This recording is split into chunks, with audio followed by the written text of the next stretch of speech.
शुरू करते हैं हमारी आज की क्लास। पिछली कक्षाओं में हमने हमारी लोकतांत्रिक राजनीति भाग 2 पुस्तक का पहला अध्याय सत्ता की साझेदारी पढ़ा। इस पाठ के अध्ययन के दौरान हमने सत्ता के विकेंद्रीकरण के बारे में जानकारियां प्राप्त की और सत्ता के विकेंद्रीकरण में ही ऊर्ध्वाधर वितरण के बारे में आगे विस्तार से पढ़ने के लिए इकाई 2 का अवलोकन करने की बात हमारे पहले अध्याय में आई थी। तो आज हम दूसरी इकाई, जिसका नाम संघवाद है, का अध्ययन प्रारंभ करने जा रहे हैं। संघवाद शब्द से आप सभी परिचित हैं। पिछली कक्षाओं में हमने संघवाद के बारे में सामान्य जानकारियां प्राप्त की है। संघ का मतलब हो गया एक ही केंद्रीय शक्ति के अंतर्गत विभिन्न राज्यों के अंदर अलग अलग संघों के रूप में अलग अलग सरकारें स्वतंत्र रूप से अपना कार्य जब करती हैं तो वह संघ कहलाते हैं या संघवाद जिसे हम कह सकते हैं। इसी का विस्तृत अध्ययन हम इस अध्याय के अंतर्गत करेंगे। तो आइए चर्चा करते हैं अध्याय पर। पिछले अध्याय में हमने गौर किया था कि शासन के विभिन्न स्तरों के बीच सत्ता का ऊर्ध्वाधर बंटवारा आधुनिक लोकतंत्रों में सत्ता की साझेदारी का एक आम रूप है। इस अध्याय में हम सत्ता के बंटवारे के इसी स्वरूप पर विचार करेंगे। ऊर्ध्वाधर बंटवारे का तात्पर्य हो गया कि उच्चतर से निम्नतर स्तर तक सत्ता का बंटवारा करना या विकेंद्रीकरण करना। अन्य शब्दों में कहें तो हम ये कह सकते हैं कि राजनीति या सत्ता में अधिकाधिक लोगों की भागीदारी ऊर्ध्वाधर वितरण कहलाती है। इसे आमतौर पर संघवाद भी कहा जाता है। ठीक है, आप समझ रहे हैं इस बात को कि इसे आमतौर पर यानी कि ऊर्ध्वाधर वितरण को ही आमतौर पर क्या कहा जाता है, संघवाद भी कहा जाता है। इसमें एक ही लोकतांत्रिक व्यवस्था के अंदर अलग अलग इलाकों का साथ रहना और चलना संभव हो पाता है। अध्याय के शेष हिस्से में भारत के संघवाद के सिद्धांत और व्यवहार को समझने की कोशिश की गई है, यानी कि भारत में यह जो व्यवस्था है यह किस प्रकार से लागू की जाती है, किस प्रकार से इस पर अमल किया जाता है, इस बात को समझने का प्रयास हम इस अध्याय के माध्यम से करेंगे। आगे ध्यान दें तो संघीय ढांचे से संबंधित संवैधानिक प्रावधानों पर चर्चा के बाद इस अध्याय में संघवाद को मजबूत करने वाली नीतियों और राजनीति का विश्लेषण किया जाएगा। अध्याय के आखिर में हम भारतीय संघवाद के नए और तीसरे स्तर यानी कि स्थानीय शासन की चर्चा करेंगे। ये तो बात हुई हमारे पाठ की कि इस पाठ के अंतर्गत हम किन किन विषयों पर अध्ययन करेंगे और क्या क्या टॉपिक हमने पढ़ने हैं। अब बात करते हैं कि संघवाद क्या है। मैं थोड़ी उलझन में हूँ। आखिर भारत की शासन व्यवस्था को क्या नाम दिया जाए? यह एकात्मक है, संघात्मक है अथवा केंद्रीकृत है? अब देखो, यह प्रश्न बड़ा ही इंटरेस्टिंग है और यदि इस प्रश्न का उत्तर हम भली प्रकार समझ जाते हैं तो हमें यह पाठ समझने में बहुत ही आसानी रहने वाली है। सबसे पहले हम ये जानते हैं कि संघवाद है क्या, संघवादी व्यवस्था होती कैसी है, इसमें क्या प्रावधान होते हैं, किस प्रकार के कार्य करने के तरीके होते हैं, किस प्रकार सत्ता का विकेंद्रीकरण किया जाता है। अगर एक बार फिर से अध्याय में दिए गए बेल्जियम और श्रीलंका के अंतर पर गौर करें, आपको याद होगा कि बेल्जियम के संविधान में जो कुछ प्रमुख बदलाव किए गए उनमें केंद्रीय सरकार की शक्ति में कमी करना भी एक था और ये अधिकार प्रांतीय सरकारों को दिए गए। बेल्जियम में उनसे पहले से भी प्रांतीय सरकारें थी, यानी कि जब बेल्जियम के अंदर हम ये सत्ता का जो नया स्वरूप देखते हैं उससे पहले भी वहाँ प्रांतीय सरकारें कार्य कर रही थी। उससे पहले क्या था कि प्रांतीय सरकारें अपने अधिकारों के लिए केंद्र सरकार पर निर्भर थी। केंद्र सरकार उन्हें अधिकार दे भी सकती थी और ले भी सकती थी, लेकिन बाद में ये अधिकार उन्हें संवैधानिक तौर पर प्रदान कर दिए गए, जिससे कि केंद्र सरकार का जो दबदबा था या जो डिपेंडेंस थी उनकी, वह अब समाप्त हो गई थी। तब भी उनकी अपनी भूमिका थी, अपने अधिकार थे, पर ये अधिकार उनको केंद्र द्वारा दिए गए थे और इन्हीं केंद्रीय सरकार वापस भी ले सकती थी। सन 1993 में कुछ बदलाव हुए और प्रांतीय सरकारों को कुछ संवैधानिक अधिकार दिए गए। इन अधिकारों के लिए प्रांतीय सरकारें अब केंद्र पर निर्भर नहीं रहीं। इस प्रकार बेल्जियम ने एकात्मक शासन की जगह संघीय शासन प्रणाली अपना ली।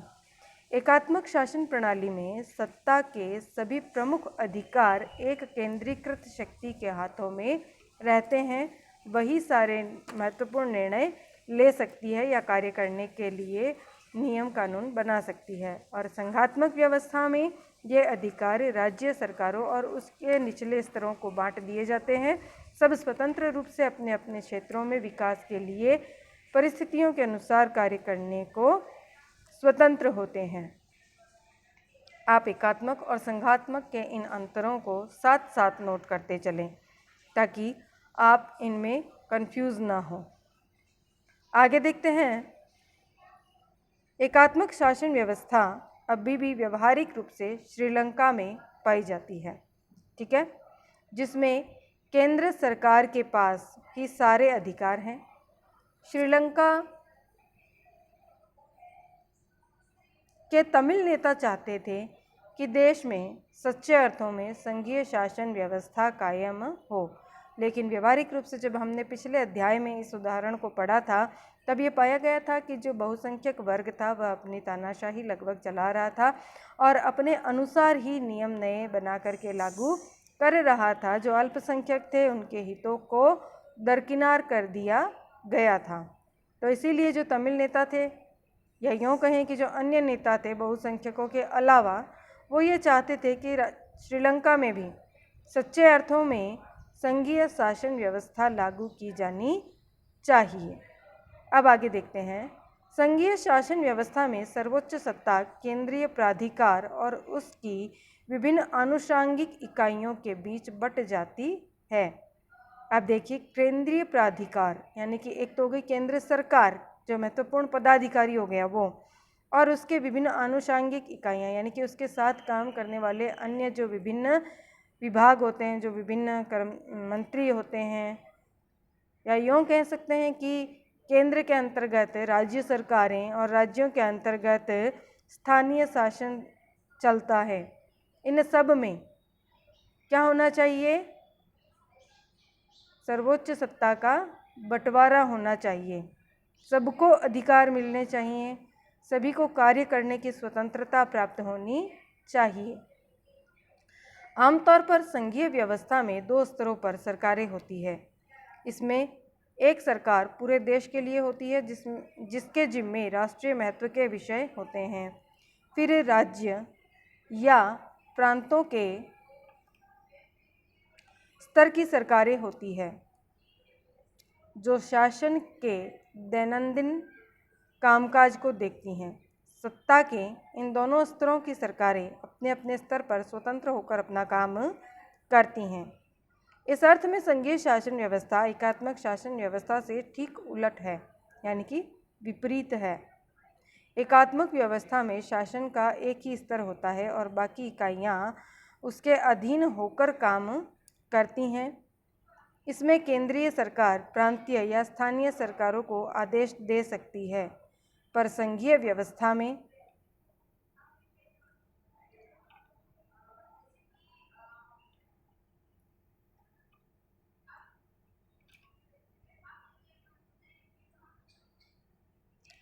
केंद्र सरकार राज्य सरकारों को कुछ खास करने का आदेश नहीं दे सकती। राज्य सरकारों के पास अपनी शक्तियां होती है और इसके लिए यह केंद्रीय सरकार को जवाबदेह नहीं होती है। ये दोनों ही सरकारें अपने स्तर पर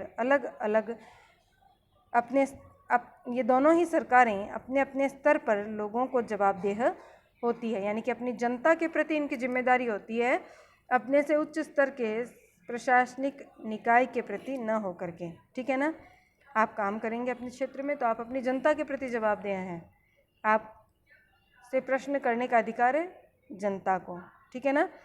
आइए संघीय व्यवस्था की कुछ महत्वपूर्ण विशेषताओं पर गौर करें। अब देखो, संघीय व्यवस्था होती जाए वहाँ क्या क्या होता है शासन के अंतर्गत। यहाँ सरकार 2 या अधिक स्तरों वाली होती है, यानी कि एक स्तर नहीं होगा। पहली बात तो एक से अधिक स्तर होना अनिवार्य है। जब भी संघात्मक शासन व्यवस्था की बात की जाती है तो कभी भी एक स्तर की सरकार नहीं होगी। इसके अंतर्गत विभिन्न स्तर पाए जाते हैं।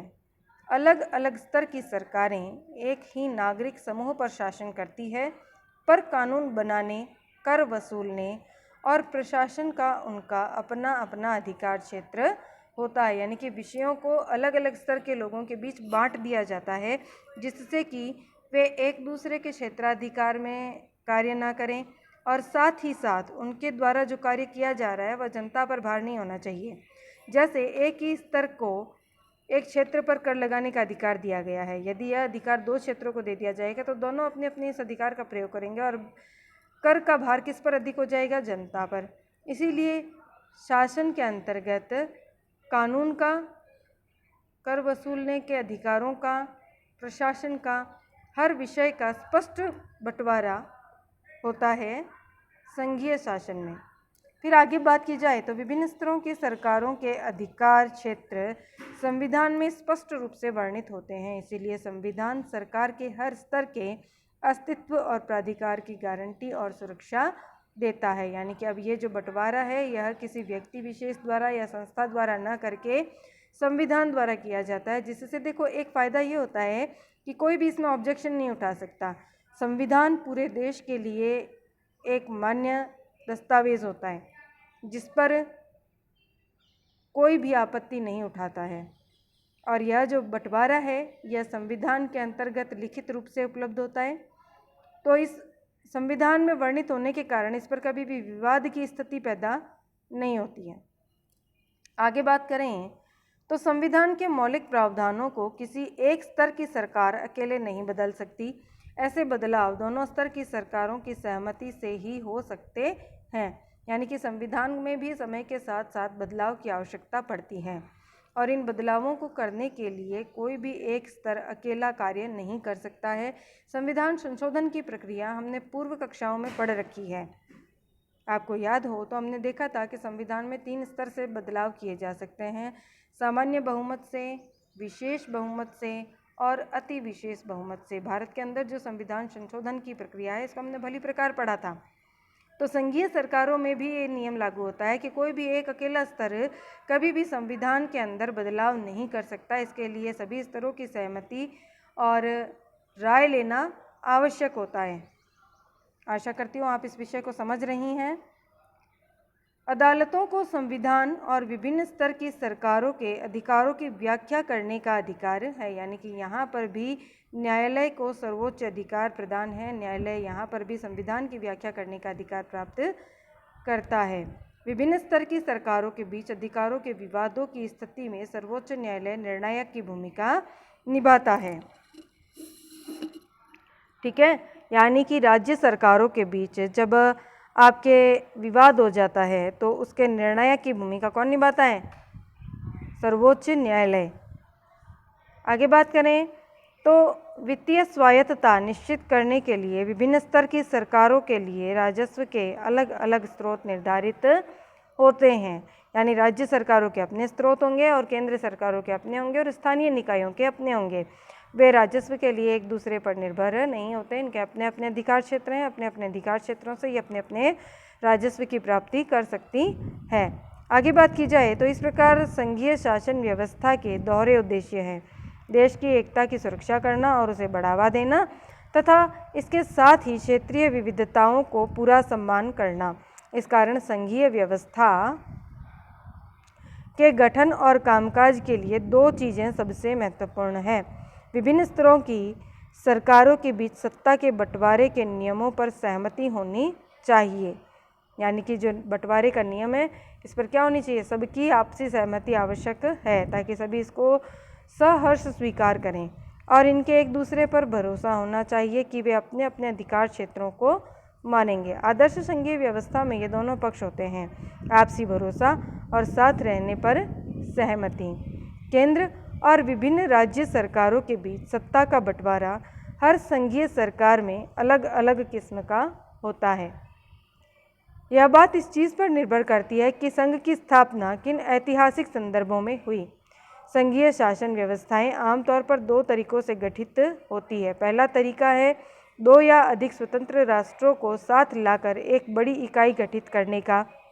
इसमें दोनों स्वतंत्र राष्ट्र अपनी अपनी संप्रभुता को साथ रखते हैं, अपनी अलग अलग पहचान को भी बनाए रखते हैं और अपनी सुरक्षा तथा खुशहाली बढ़ाने का रास्ता इख्तियार करते हैं। साथ आकर संघ बनाने के उदाहरण हैं संयुक्त राज्य अमेरिका, स्विट्ज़रलैंड और ऑस्ट्रेलिया वगैरह। इस तरह की संघीय व्यवस्था वाले मुल्कों में आमतौर पर प्रांतों को समान अधिकार होता है और वे केंद्र के बरक्स ज़्यादा ताकतवर होते हैं, यानी कि केंद्र की तुलना में। संघीय शासन व्यवस्था के गठन का दूसरा तरीका है बड़े देश द्वारा अपनी आंतरिक विविधताओं को ध्यान में रखते हुए राज्यों का गठन करना और फिर राज्य और राष्ट्रीय सरकारों के बीच सत्ता का बंटवारा कर देना। भारत, बेल्जियम और स्पेन इसके उदाहरण हैं। इस दूसरी श्रेणी वाली व्यवस्था में राज्यों के बरक्स केंद्र ज़्यादा ताकतवर हुआ करता है। क्यों? क्योंकि यहाँ पर देश की सुरक्षा व्यवस्था को ध्यान में रख कर के महत्वपूर्ण जो निर्णय लेने का अधिकार है, केंद्र के पास ज़्यादा शक्ति होती है उन मामलों में। अक्सर इस व्यवस्था में विभिन्न राज्यों को समान अधिकार दिए जाते हैं, पर विशेष स्थिति में किसी किसी प्रांत को विशेष अधिकार भी दिए जाते हैं। तो इस प्रकार से आज हमने संघ क्या है, संघीय व्यवस्था कैसी होती है, इसमें सत्ता का बंटवारा किस प्रकार से किया जाता है, इन विषयों को भली प्रकार पढ़ा। अब यहाँ पर देखिए हमें एक वर्ड मैप दिखाई दे रहा है, आप देख सकती हैं अच्छी तरह से अपनी स्क्रीन पर इसे। अब देखिए, हालांकि दुनिया के 193 देशों में से केवल 25 में संघीय शासन व्यवस्था है, लेकिन इन देशों में दुनिया की 40% जनसंख्या रहती है। दुनिया के अधिकतर बड़े देश संघीय हैं। क्या आप इस मानचित्र में इस नियम का एक अपवाद ढूंढ सकते हैं? अब देखो, जो रेड प्रिंटेड है ना, वो सारे संघीय व्यवस्था के अंतर्गत आते हैं। यानी कि हम इस मानचित्र से भली प्रकार यह अंदाज़ा लगा सकते हैं कि दुनिया के महत्वपूर्ण देश, जो भी बड़ी शक्तियां हैं, वो ज़्यादातर क्या है, संघीय व्यवस्था के अंतर्गत आ रही हैं। अब इनमें देखो, एक प्रश्न क्या दिया इसने, एक अपवाद ढूंढना है। दुनिया में सर्वाधिक जनसंख्या किस देश में निवास करती है? चीन में। सभी को अवगत है ना? लेकिन चीन का जो क्षेत्र है वह रेड नहीं है, यानी कि वहाँ पर संघात्मक व्यवस्था नहीं है। अपवाद मिल गया ना? तो इस प्रकार की छोटी छोटी बातों को हम ध्यान में रखेंगे और ये जो हमारे सामने मानचित्र है इसको सभी भली प्रकार देख करके एक बार याद करना। वर्ड मैप आपको अच्छी तरह से पता होना ज़रूरी है, क्योंकि जब हम हिस्ट्री भी पढ़ेंगे तब हमें इस मानचित्र को याद करने की आवश्यकता पड़ेगी। पिछली कक्षाओं में भी मैंने आपको जब वर्ल्ड हिस्ट्री पढ़ाई थी तब आपको मानचित्र की आवश्यकता पड़ी थी। तो इस बार मानचित्र को भली प्रकार देखते हुए चलें। इसी के साथ आज की हमारी ये कक्षा हम यहीं समाप्त करते हैं। अगली कक्षा में इससे के आगे का अध्ययन हम करेंगे। तब तक आप इतने पाठ को पुनः पढ़कर उसके बराबर बढ़िया नोट्स बना लीजिए, और यदि कोई समस्या आती है तो आप अपने कमेंट बॉक्स में पूछ सकती हैं, अपनी लाइव क्लास में पूछ सकती हैं। Keep study.